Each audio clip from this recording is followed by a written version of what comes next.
Hi folks, how are you? நான் கனி as usual from Toronto, from Gani Pictures. இப்போ தான் Kabali movie பார்த்துட்டு I'm driving back to home, not to back to home, to my office. So, can you come closer because it's I'm scared. Okay. Kabali movie இதை பற்றி சொல்கிறப்பயே ஒரு thrill இருக்குது. Rajini sir தான். அவரெல்லாம் வந்து you know why they call him as a super ஸ்டாருங்கிறத நான் இந்த மூவியில் க்ளீனாக பார்த்தேன்.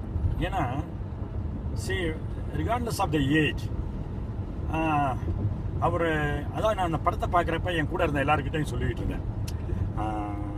கொஞ்சம் ரேசிட் லிட்டிலாக என்னன்னா கூட இருந்த காஸ்டிங் வந்து யுவர் ஃபிங்கர் அவர் கூட இருந்த காஸ்டிங் வந்து எல்லாம் எனக்கு அமெச்சூராக தெரிஞ்சாங்க. ஏன்னா இவருடைய எக்ஸ்பீரியன்ஸ் முன்னாடி அவங்க எங்கன்னே தெரியலை, எங்கே போகிறாங்கன்னே தெரியல. அந்த அளவுக்கு வந்து amazing.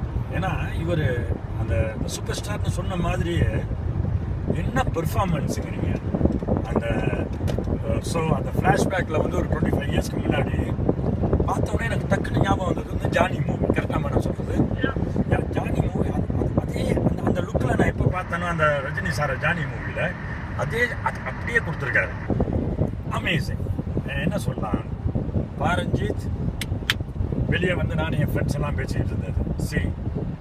Shankar sir, KS. Ravikumar sir, இன்னும் ரஜினி சாரை வச்சு எவ்வளோ பெரிய மேதைகள்லாம் படம் பண்ணியிருக்காங்க. ஸோ அவங்களோட எக்ஸ்பீரியன்ஸ் கவுண்ட்ஸ்.